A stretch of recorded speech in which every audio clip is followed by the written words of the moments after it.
तो छात्रों, आज हम नदी की पुकार इस कविता का अध्ययन करेंगे। नदी की पुकार इस कविता के कवि सुरेश चंद्र मिश्र जी हैं।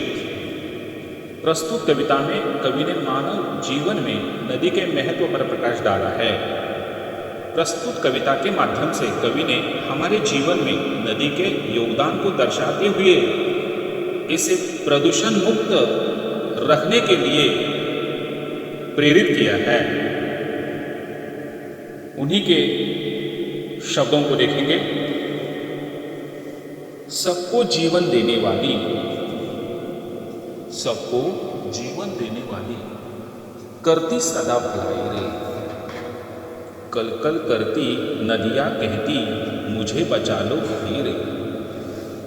मर्यादा में बहने वाली, मर्यादा में बहने वाली होकर अमृत धारा। प्यास बुझाती हूँ उसकी, प्यास बुझाती हूँ उसकी, जिसने भी मुझे पुकारा। परहित का जीवन है अपना, परहित का जीवन है अपना, मत बनिए सौदाई रे। कल कल करती नदियाँ कहती, मुझे बचा लो भाई रे। उपर्युक्त पंक्तियों में कई नए शब्द आए हैं। उसमें से मर्यादा, मर्यादा यानी सीमा, परहित यानी दूसरी की भलाई, सौदाई यानी पागल। उपर्युक्त पंक्तियों के माध्यम से कवि कहते हैं कि नदी सबको जल रूपी जीवन देकर भलाई का कार्य करती है। वह कलकल की आवाज सदा निकालती है और वह सदा बहती है और सबसे ये कहती है, भाइयों मुझे प्रदूषण से बचाओ। मैं सदा अपनी मर्यादा में बहती हूँ। जो भी मुझे पुकारता है, मैं सदा अपनी मर्यादा में बहती हूँ। मेरा जीवन परोपकार का है। हे भाइयों, पागल मत बनो, मुझे बचा लो ना। इस प्रकार की याचना, प्रार्थना मानव जाति से नदी इस माध्यम से कराती है। इस तरह का भाव कवि ने उपर्युक्त पंक्तियों में बताया है। आगे ध्यानपूर्वक सुनिए। गिरिवन से निकली थी, गिरिवन से निकली थी, तब मन में पाला था सपना। जो भी पथ में मिल जाए, जो भी पथ में मिल जाए, बस उसे बना लो अपना। मगर मलिनता लोगों ने तो, मगर मलिनता लोगों ने तो मुझमें डाल मिलाई रे। कल कल करती नदियाँ कहती, मुझे बचा लो भाई रे। उपर्युक्त पंक्तियों में नए शब्द आए हैं। गिरिवन, गिरिवन इस शब्द का अर्थ है पर्वतीय जंगल। मलिनता यानी गंदगी। उपर्युक्त पंक्तियों के माध्यम से कवि कहते हैं कि जब नदी पर्वत से नीचे उतरती घने जंगलों में आई, तभी मैंने मन में संकल्प किया था, जो भी पथ में मिल जाएगा उसे मैं अपना बना लूंगी। परंतु लोग मेरे पानी में कूड़ा कचरा, गंदगी डालकर उसे मलिन करते हैं। नदी कलकल की आवाज से निरंतर इस तरह उसे लेकर भी वह बहती है और सबसे कहती है, भाइयों मुझे प्रदूषण से बचाओ। नदिया के तट पर बैठो, नदिया के तट पर बैठो, तो हरदम गीत सुनाती। सूखा पड़ जाए तो भी, सूखा पड़ जाए तो भी, कितनों की प्यास बुझाती। बिना शुल्क जल देती है, बिना शुल्क जल देती है। कितनी आए महंगाई रे। कलकल करती नदियाँ कहती मुझे बचा लो भाई रे।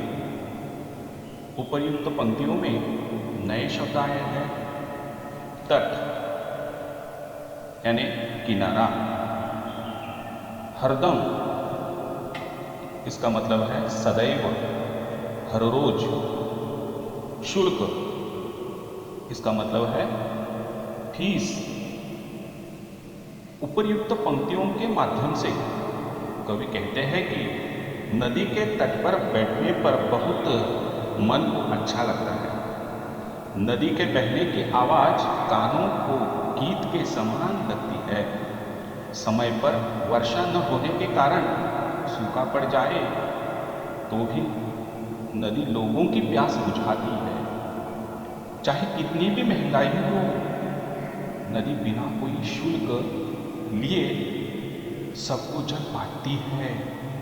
नदी कलकल की ध्वनि के साथ निरंतर बहती रहती है और सबको कहती है, भाइयों मुझे बचाओ। नदियाँ नहीं रहेगी तो सागर भी मुरझाएगा। मुझे बताओ नाला तब किससे मिलने जाएगा। हो हैया की धुन, हो हैया की धुन न दे कभी सुनाई रे। कलकल करती नदियाँ कहती मुझे बचा लो भाई रे। उपर्युक्त 4 पंक्तियों में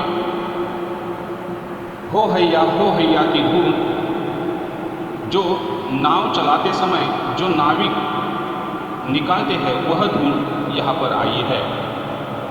आइए देखेंगे इसका अर्थ। इस उपर्युक्त पंक्तियों के माध्यम से कवि सूरज चंद्र मिश्र यहाँ पर कहना चाहते हैं, नदी नहीं रहेगी तो सागर बिना पानी का हो जाएगा, यानी वह मुरझाएगा। नदी कहती है तब वह नहीं रहेगी तो छोटे छोटे जो नाले हैं वो किससे मिलेंगे,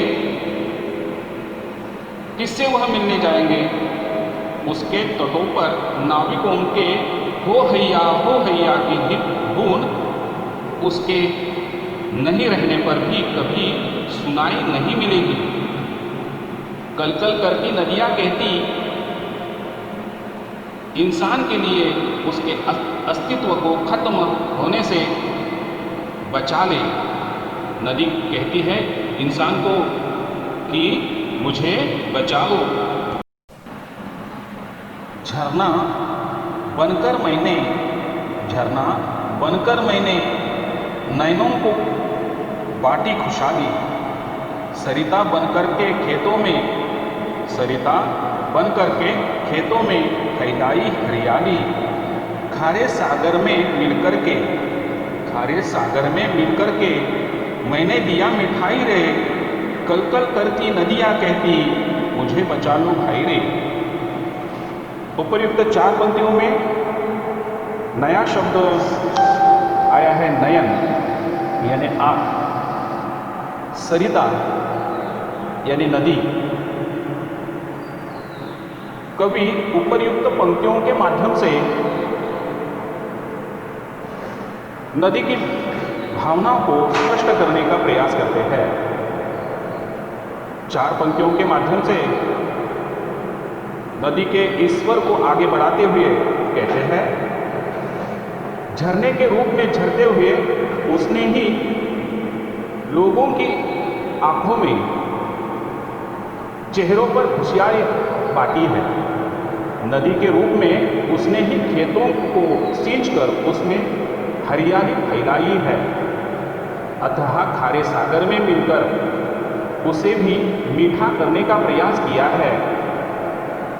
कलकल करती हुई आवाज से नदी हमें मानव जाति को हर समय निरंतर कहती है, इंसान नदी को प्रदूषण से मुक्त रखने की आशा रखें उसे साफ सुथरा रखें ताकि मनुष्य और आदि पशु पंछियों को भी ये जल शुद्ध जल मिलेगा और सबका जीवन स्वस्थ रहेगा। इस तरह इस कविता के माध्यम से कवि सूरज चंद्र मिश्र यहाँ पर कहना चाहते हैं कि हमें इस नदी को किसी भी हालत में बचाना है, क्योंकि बड़े बड़े शहरों में या अभी गाँवों में जो बहने वाली नदियों में जो उसका पानी जो है ये प्रदूषित हो रहा है और उसकी हानि मनुष्य जीवन पर ही हो रही है। इसके लिए वह अपने जीवन को सुधारने के लिए नदी की इस प्रार्थना को समझे।